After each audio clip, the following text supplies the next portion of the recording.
Hello everyone. इस question को भी हम लास्ट क्वेश्चन के तरीके से ही करेंगे। थोड़ा सा देखना है आप लोगों को, थोड़ा सा डिफरेंट है बस, बट लगभग सब कुछ सेम ही है।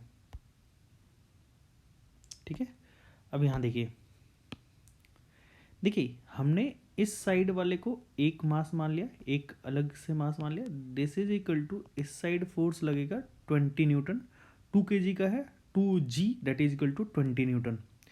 और इस साइड से मास टोटल सिस्टम का इधर हो जाएगा डेट इज इक्वल टू 5 और 3 that is equal to 80 newton. ठीक है, अब देखिए पूरे सिस्टम का एक्सेलरेशन हमें निकालना है, एक्सेलरेशन ऑफ सिस्टम। तो एक्सेलरेशन ऑफ सिस्टम निकालने के लिए net force divided by mass of system हो जाएगा। नेट फोर्स हो जाएगा 80 इसको नीचे की ओर खींच रहा है और 20 इसको अपोज कर रहा है, तो है ना, 80 इस डायरेक्शन में लेके आ रहा है और 20 इसको अपोज कर रहा है। तो अब नेट फोर्स कितना हो जाएगा, 80 minus 20 that is equal to mass of system कितना हो जाएगा, 5 + 3 8 + 2 10, है ना, that is equal to 60 divided by 10 that is equal to acceleration of 6 metre पर सेकेंड स्क्वायर। चलिए ये बात आप लोगों को समझ आई। अब हम लोगों से टेंशन की वैल्यू पूछी गई है, तो टेंशन कैसे निकालेंगे देखते हैं। हर एक पॉइंट पे निकालना है, तो हमने पहले 2 kg वाले ब्लॉक को ले लिया, इसको कंसिडर कर लिया। चलिए ठीक है, अब देखिए यहाँ पे मैं इनको हटा रहा हूँ, इसको भी हटा रहा हूँ, इसलिए हटा रहा हूँ क्योंकि मैं यहाँ पे टेंशन ड्रॉ करना चाहता हूँ। चलिए चलिए बना ही देते हैं इसको, ये है ना, और ये इस तरीके से। ठीक है, अब मैं यहाँ पे दूसरे पेन का यूज़ कर लेता हूँ। ये हमारा T1 टेंशन है, यहाँ पे भी T1 टेंशन है, आई होप दिखाई दे रहा होगा। यहाँ पे भी T1 टेंशन होगा, यहाँ पे भी T1 टेंशन, क्योंकि स्ट्रिंग सेम है। ठीक है, ये वाली स्ट्रिंग सेम है, तो इस वजह से मैंने इसको T1 टेंशन मान लिया। ठीक है, इस स्ट्रिंग के अंदर। ऐसे ही यहाँ पे T2 टेंशन, यहाँ पे T2 टेंशन। अब मेरे को T1 और T2 की वैल्यू निकालनी है, समझिएगा। देखिए ये मैंने इस T1 टेंशन लगा दिया किस पे, 2 kg वाले ब्लॉक के ऊपर, और नीचे कितना फोर्स लगेगा, इसका खुद का वेट डेट इज 20 न्यूटन। क्योंकि ये पूरा सिस्टम ये ऊपर की ओर जा रहा है और ये नीचे की ओर आ रहा है ना, तो 2 kg वाला ब्लॉक भी ऊपर की ओर जाएगा। ठीक है, तो इसका मतलब ये हो गया कि टेंशन फोर्स T1 जो है वो 20 न्यूटन से ज़्यादा है। T1 minus 20 is equal to 2 into a. T1 minus 20 is equal to 2 into a की वैल्यू हो जाएगी 6 मीटर पर सेकेंड स्क्वायर।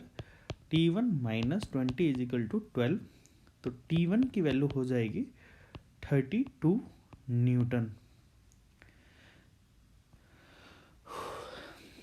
ये बात आप लोगों को समझ आती होगी। ठीक है, 2 kg वाले ब्लॉक की बात कर ली हम लोगों ने।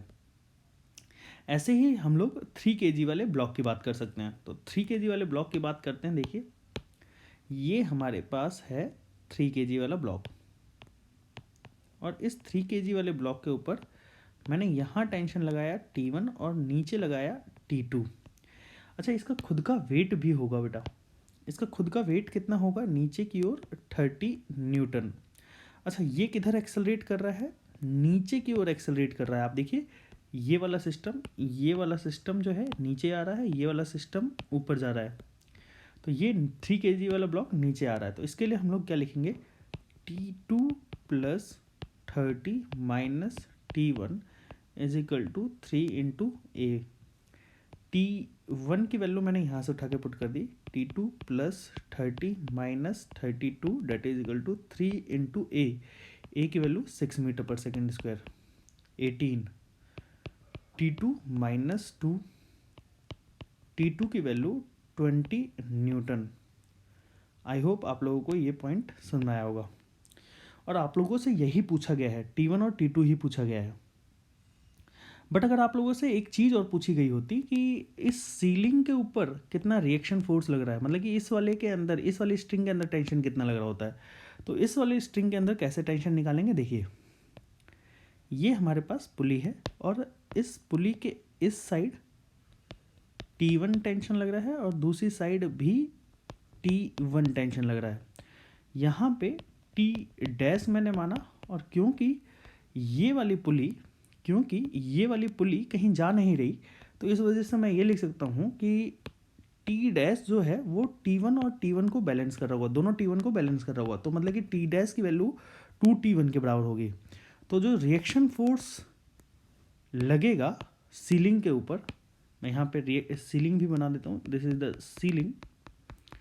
सीलिंग, और यहाँ पे T' रिएक्शन फोर्स लग रहा होगा, रिएक्शन फोर्स ऑन सीलिंग, ठीक है। तो T' की वैल्यू हो जाएगी 2T1, T1 की वैल्यू कितनी हो जाएगी यहाँ पे 32 newton, that is equal to 64 newton. तो T' की वैल्यू हमारे पास आ गई बेटा। किसी बच्चे को कोई डाउट? मेरे हिसाब से नहीं होगा, आई होप।